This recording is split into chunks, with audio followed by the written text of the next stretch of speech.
Oh, motherfucker. That businesses are going to miss sumro, but snake is a little bit. You know, snake. You're not in those niche.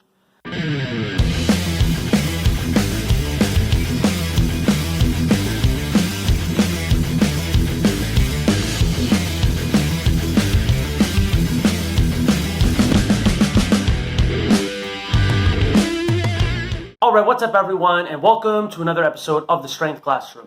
Today, I took another subscriber video request of something to watch and give my opinion on it, and that's exactly what I'm going to do.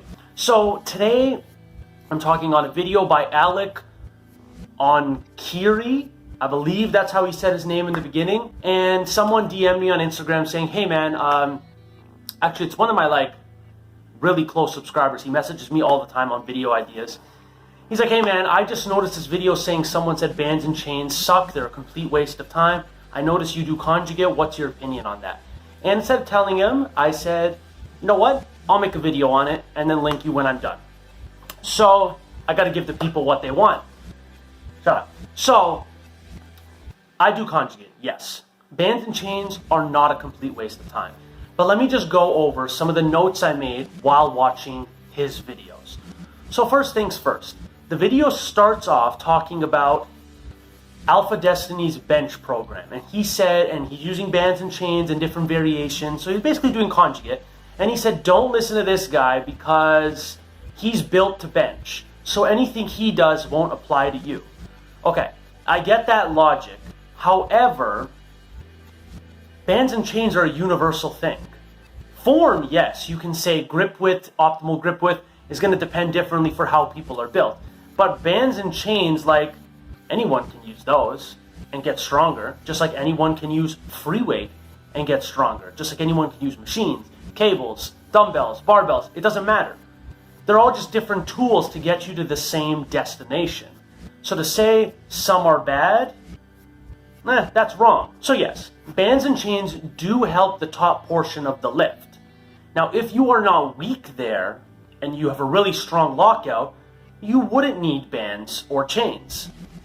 Not ever. You could throw them in, and you could throw them in on some other lifts, pull-ups, dips, curls, tricep extensions. Just to say these tools are useless in general is not right, in my opinion. You can even do reverse bands, normal bands, chains. They're just tools. That's all they are. To say they're bad and you're wasting your time is incorrect. I've known plenty of people that have wasted their time with standard basic barbell lifts and doing nothing but those. That's another way of wasting your time. So would I go make a video saying barbell lifts are wasting your time? No, because it's not accurate. So he said the triceps are not a weak part for most lifters. Now, this is actually debatable. You don't know most lifters. Maybe you're just anecdotally taking the evidence from yourself and a couple of close friends and then extrapolating from there. Triceps are part of the pressing muscles. Why not just get all your pressing muscles as brutally strong as possible and not have to worry about where your sticking point is? That's my opinion. And I'm also someone that has neglected the top portion of my deadlift just because after I make it through the top, I kind of just coast through the lift. So once I make it to the middle, it's kind of like, I got it, let's go. But now with bands and chains, it forces you to accelerate throughout the whole motion. Now, I don't exclusively use bands and chains because then I'm going to become really weak off the bottom because it obviously is less resistance off the bottom. But I mix them in every once in a while just to make sure all levels of the strength curve are being developed. He said that most people have trouble locking out the weights due to the fact that they didn't build enough speed off their chest and they get stuck at the transition point, which I agree. But if you're also getting stuck at the transition point, you also don't have the triceps strong enough to take over from there. So he's right in one sense, but he's wrong in the other sense, in my opinion. And it just makes it seem like if you say you use bands and chains, he thinks you're using it for literally every lift under the sun, every week, every month, non-stop. I don't agree with that either. He's confusing bands and chains with equipped West Side lifting, for equipped lifters that use assistance, where the top of the lift is always the hardest. So bands and chains are different than equipped lifting. So let's not confuse the two. And then somewhere in the middle of the video, the focus shifted from bands and chains to just Alpha Destiny being built to bench. I don't know why or how this happened, because the title of the video has nothing to do with Alpha Destiny. It just says stop using bands or chains. So it seems like his beef here is that people are taking the advice of someone that's built to bench press and not the tools that he's using. Then he was basically saying that, I can't remember the guy, Freaky D, he said basically use similar methods to him to get a 550 pound raw bench. Okay, that's one person. So I could do that too. Burley Hawk uses Westside for raw, and Mike Hedleski has been in the IPF Worlds using the conjugate system. So that's anecdote as well. You can't just pick and choose who an example is going to be. You can't just say, oh, that worked for that person, that's going to work for me. I say that all the time in every video I make. Don't just copy someone. Find what works for you and run with it. And stop talking about you're just wasting your time. You know what's really wasting your time?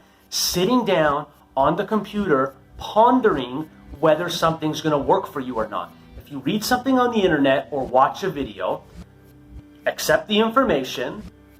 Don't think it's going to work right away. Try it for yourself.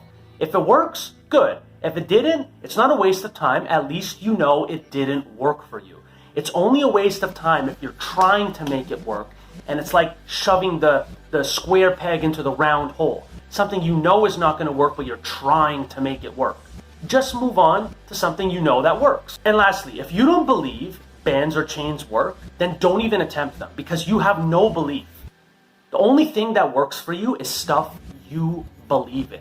If you don't believe something's going to work, it won't work, because in your mind, you're expecting it not to work. So that was just my take on the actual video. It was a pretty well-spoken, well-thought-out video. Just I think it was a little bit misguided at points.